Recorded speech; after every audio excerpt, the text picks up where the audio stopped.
Amém. Graça e paz vos sejam dadas por Deus Pai e também pelo nosso Senhor Jesus Cristo. Nesta oportunidade, nós vamos estudar mais uma lição da revista Adultos da CPAD, que traz o título A Iluminação Espiritual do Crente. A iluminação espiritual do crente. O texto áureo diz: para que o Deus de nosso Senhor Jesus Cristo, o Pai da glória, vos dê em seu conhecimento o espírito de sabedoria e de revelação. Efésios capítulo 1, versículo 17. A verdade prática nos diz: a vocação, que é a chamada, o chamamento do crente, inclui a herança de preciosas riquezas conferidas aos eleitos pela grandeza do poder de Deus.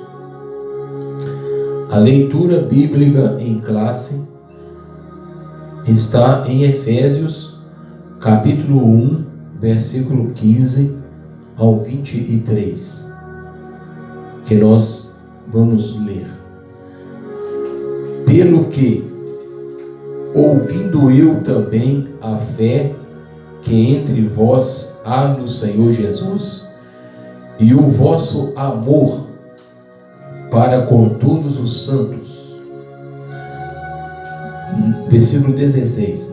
Não cesso de dar graças a Deus por vós, lembrando-me de vós nas minhas orações, para que o Deus de nosso Senhor Jesus Cristo, o Pai da glória, o Pai glorioso, vos dê em seu conhecimento o espírito de sabedoria e de revelação,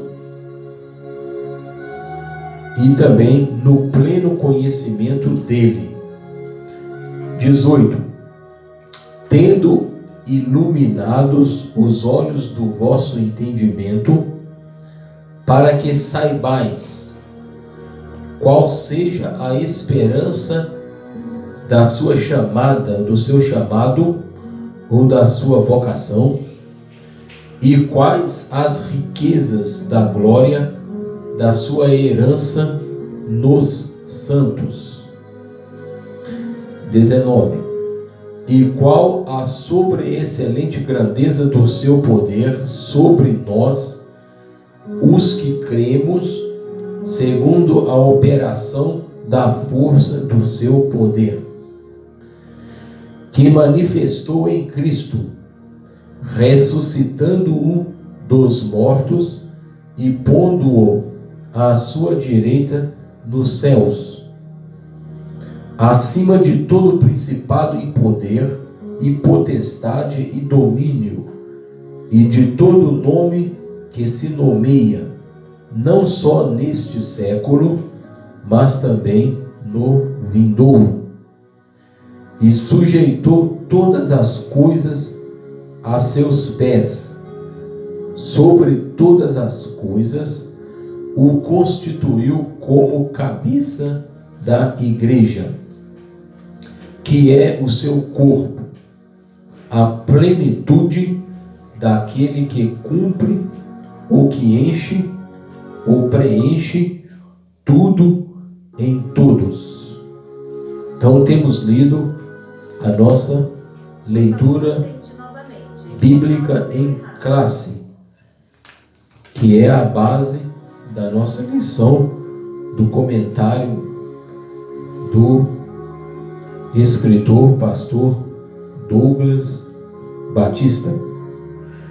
Nessa introdução, nós vamos observar que Paulo ele inicia uma longa sentença assim dividida. Primeiro, ação de graças, versículos 15 e 16. Depois vem a oração intercessória, do versículo 17 ao 19. E confissão de louvor e exaltação, capítulo 1, versículo 20 a 23. Então nós somos exortados ou encorajados a louvar a Deus pela nossa eleição em Cristo, a buscar a iluminação do Espírito para compreender a dimensão de nossa chamada, da nossa vocação e herança divina. Tudo isso acontece pelo poder de Deus, pela sua onipotência. Primeiro tópico da lição traz o seguinte: a esperança da vocação e as riquezas da glória. Então a esperança é a certeza da chamada e também as riquezas espirituais da glória. Ação de graças e intercessão. Número 1. Paulo, ele ora, ele faz uma oração de gratidão a Deus e ao mesmo tempo ele intercede pelos seus leitores para que eles recebam conhecimento, revelação, iluminação pelo Espírito Santo, que é o agente de Deus. O apóstolo se alegra em dar graças a Deus pela vida dos seus eleitos e por todas as bênçãos espirituais recebidas, tais como nós já estudamos no capítulo 1, no início, as bênçãos espirituais em Cristo, nele, a eleição em Jesus, a predestinação, a adoção ou filiação e também a redenção pelo seu sangue, a remissão dos pecados e, finalmente, o dom do Espírito Santo da promessa, o Espírito prometido.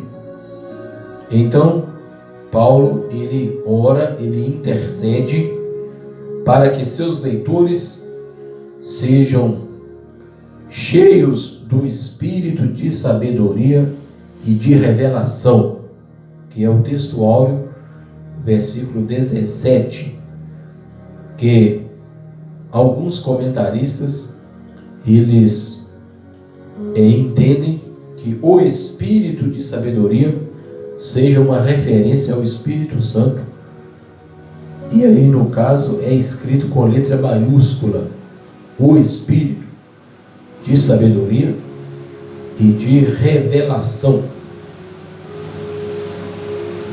Pois bem, por isso Paulo rogava para que os crentes recebessem a capacidade do conhecimento espiritual, o discernimento espiritual, por meio do Espírito Santo, a esperança da chamada, as riquezas da herança e a grandeza do poder de Deus.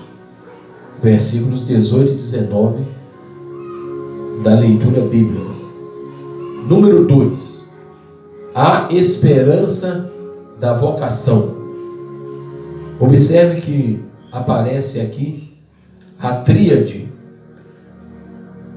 os três elementos que Paulo sempre cita nas suas cartas, que é o amor, no versículo 15. Aliás, primeiro a fé, pelo que ouvindo eu também a fé que há entre vós. Então a fé, depois ele fala, e o amor. O amor que tendes para com todos os santos. E depois Paulo vai falar sobre a esperança, que é a terceira grandeza espiritual, no versículo 18, para que saibais qual seja a esperança. Então, resumindo, fé, amor e esperança. Isso nos lembra 1 Coríntios capítulo 13, que Paulo fala sobre o amor.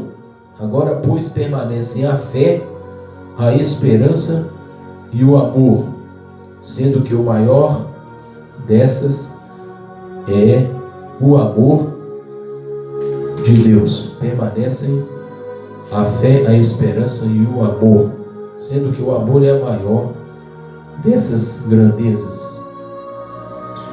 Então nós vemos aqui que a esperança, ela também significa certeza, a certeza da vossa vocação, da vossa chamada, do chamamento por parte de Deus em Cristo Jesus. Podemos dizer que tal esperança divide-se em três aspectos. Primeiro, letra A, Deus chamou pessoas no passado.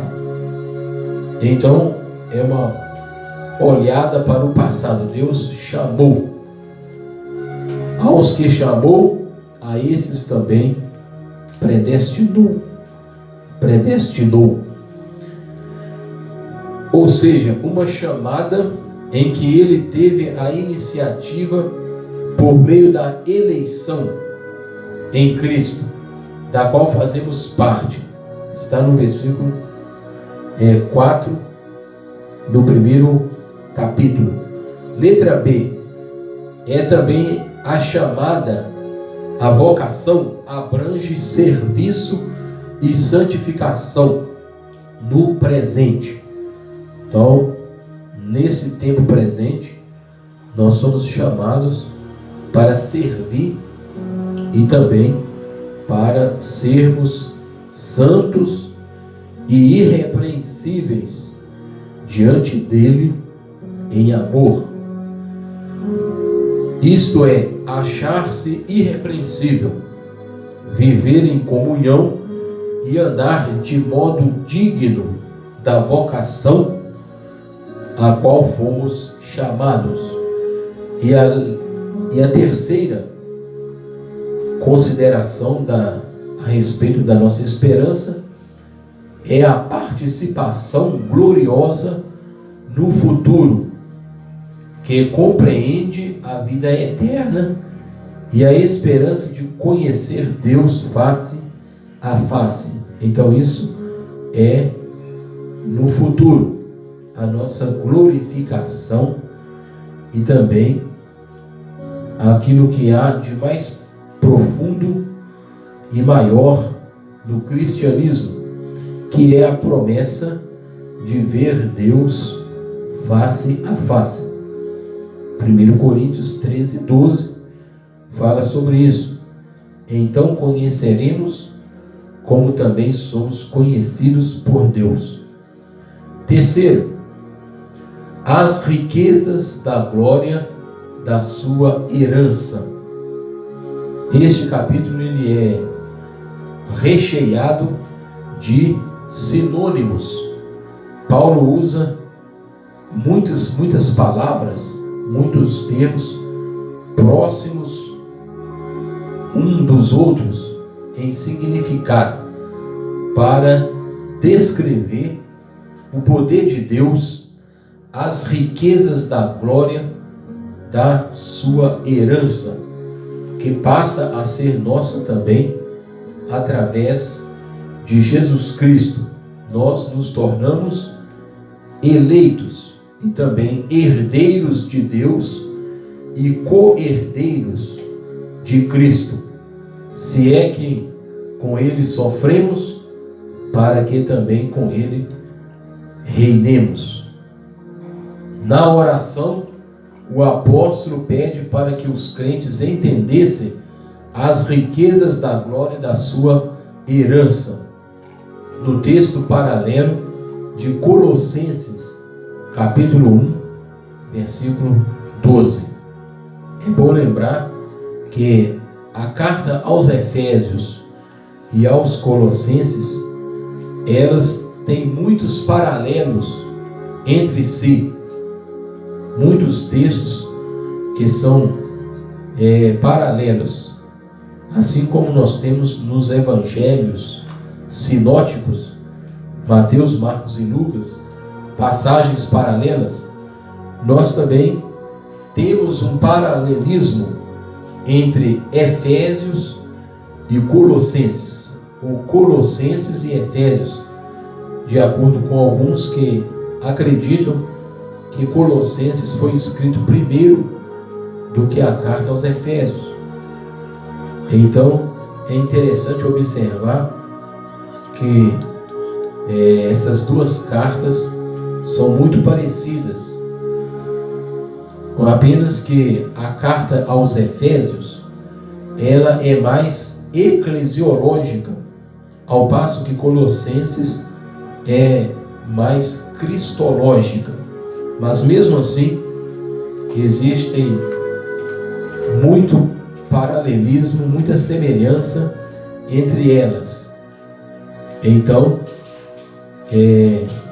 voltando aqui ao comentário, o comentarista diz que o termo riquezas refere-se às maravilhosas bênçãos que acompanham o plano da salvação, tais como o perdão dos pecados, no versículo 7, a adoção de filhos, no versículo 5, e as bênçãos que serão desfrutadas no porvir, no futuro, Colossenses 1, 27. Como, por exemplo, vermos a Deus, isso é no futuro, a Cristo e o adorarmos, em Apocalipse 22, 3 e 4. Então, nós vemos aí as riquezas espirituais, toda a riqueza que Cristo alcançou por nós na cruz do Calvário. Tudo aquilo que Ele fez por nós é aplicado em nós pelo Espírito Santo da promessa. Pois bem, então vamos para o segundo tópico da lição, que diz: a sobreexcelente grandeza e força do poder divino. Tu observa que é quase uma redundância, né, falar sobre a sobreexcelente grandeza e força do poder divino. São termos muito próximos que Paulo usa para enfatizar o poder de Deus para não somente prometer, mas também tem poder para cumprir tudo aquilo que Ele prometeu através de Cristo. Número 1, a sobreexcelente grandeza do seu poder. Então o apóstolo fala sobre a excelente grandeza do poder de Deus no versículo 19. E a palavra sobre-excelente é traduzida do grego hiperbalo, que na forma adjetivada significa extraordinário. O que é o extraordinário? Que está além do comum, porque ordinário significa comum. Extraordinário significa incomum, aquilo que está além do ordinário. A expressão seguinte, megetos, é traduzido por grandeza.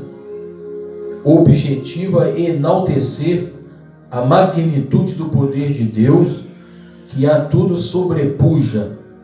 O termo dinamis, aqui traduzido por poder, indica feitos miraculosos que requerem força fora de medida. Então é o poder de Deus. Logo, a repetição desses termos indica apenas o maior de todos os poderes é capaz de realizar a transformação e a salvação do homem. Poder de Deus salvífico através de Jesus Cristo, o nosso Senhor. No número 2, nós vemos a força do poder divino. A força do poder de Deus. Então nós vemos aqui que o apóstolo usa 3 vocábulos gregos para descrever a força onipotente de Deus, que é uma redundância. Primeiro é a palavra operação, que vem de energeia e também significa eficácia, sinalizando a ideia de poder em atividade. É a dinâmica de Deus. Segundo, a expressão força vem do termo kratos, que traz a ideia de intensidade.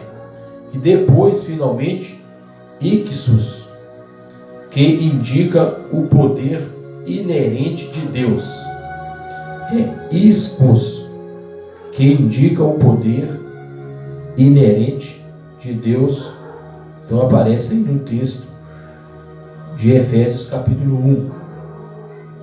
Pois bem, Paulo apresenta 3 exemplos irrefutáveis da força divina, da força desse poder. Primeiro, esse poder se manifestou na ressurreição de Cristo.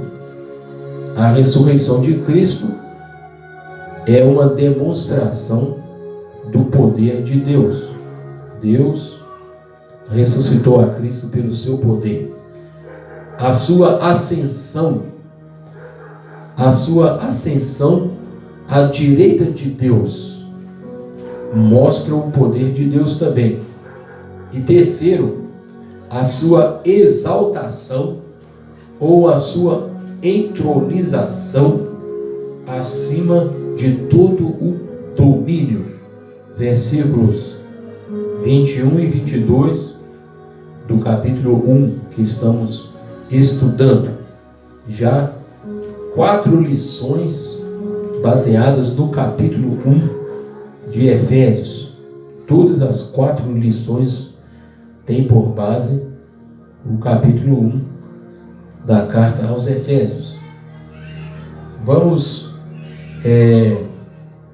resumir o tópico 2. O poder de Deus é extraordinário e supera todo e qualquer outro poder. Esse maravilhoso poder opera no interesse de salvar a humanidade caída.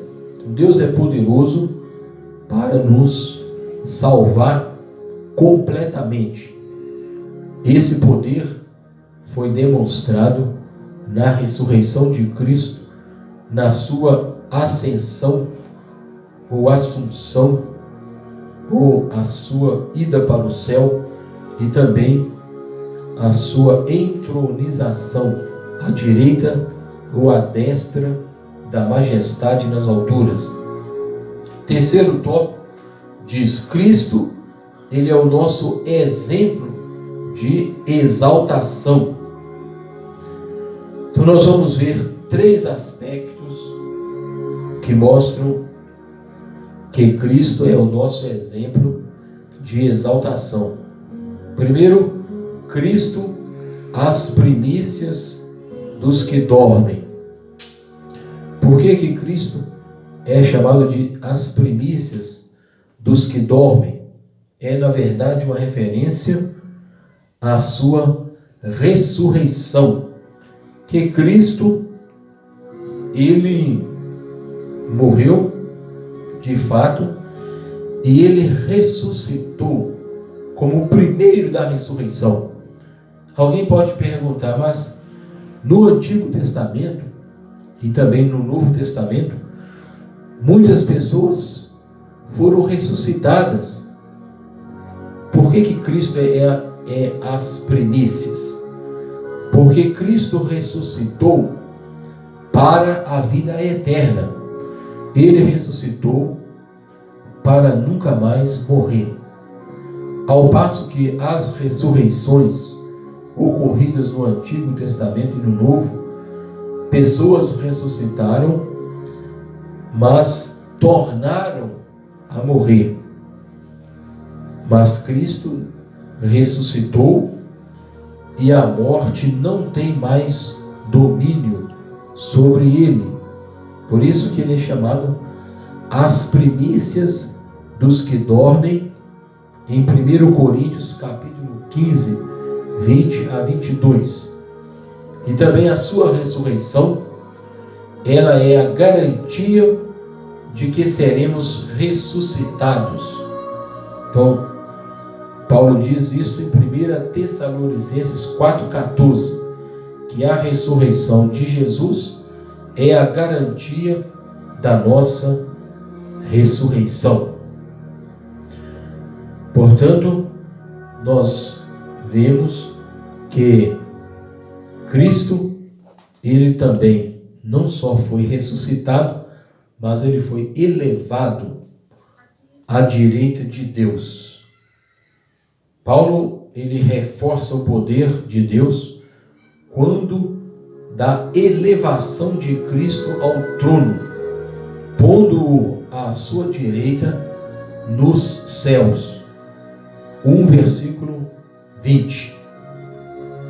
A expressão nos céus ou nas regiões celestiais ocorre 5 vezes na carta aos Efésios. 5 vezes Paulo faz menção do céu, que a Almeida Corrigida traduz como nas regiões celestiais. E algumas outras traduções dizem apenas céus, como está no texto grego. A palavra céus. A palavra regiões celestiais é um acréscimo para explicar a esfera aonde acontece a ação de Deus e as bênçãos de Deus em Cristo. Então, Paulo está falando aqui a respeito da ascensão de Cristo, da sua ascensão gloriosa. Pois bem, então nós vamos observar agora o terceiro tópico da lição, que fala sobre Cristo exaltado sobremaneira ou soberanamente. Cristo foi exaltado. O texto clássico da exaltação de Cristo, da sua humilhação e da sua exaltação, é aquele de Filipenses capítulo 2, versículos 5 ao 12, que fala de Jesus. Ele se humilhou, ele se encarnou, ele se fez servo, se fez homem, morreu a morte de cruz, que era uma morte vergonhosa na época. Somente os bandidos, os homicidas, eles eram crucificados. E Jesus foi crucificado em nosso lugar para nos dar a salvação. Então, Cristo, Paulo conclui, foi exaltado soberanamente. Ele está agora acima de todo poder, de toda autoridade que se nomeia, não só neste século, mas também no século vindouro. Então, todo poder, toda autoridade pertence a Cristo, e Ele é o cabeça da igreja, e a igreja é o seu corpo. Então, Paulo mostra isso, que Cristo é o cabeça da igreja, não só da igreja, mas do universo, de acordo com o versículo 22 e 23 do primeiro capítulo que estamos estudando. Conclusão. Aqui mostra a conclusão que Paulo, ele estava completamente envolvido com as bênçãos espirituais. Por isso ele louva a Deus, a doxologia. Ele também agradece a Deus na sua oração e também intercede pelos seus destinatários, no caso aqui os efésios, e também por todos os cristãos. A compreensão das dádivas da salvação demonstra o excelso valor daquilo que Deus fez por nós. Seus atos poderosos viabilizam a transformação e a glorificação dos que creem em Cristo, dos que creem no Evangelho. Aleluia! Louvado seja o Senhor. Amém.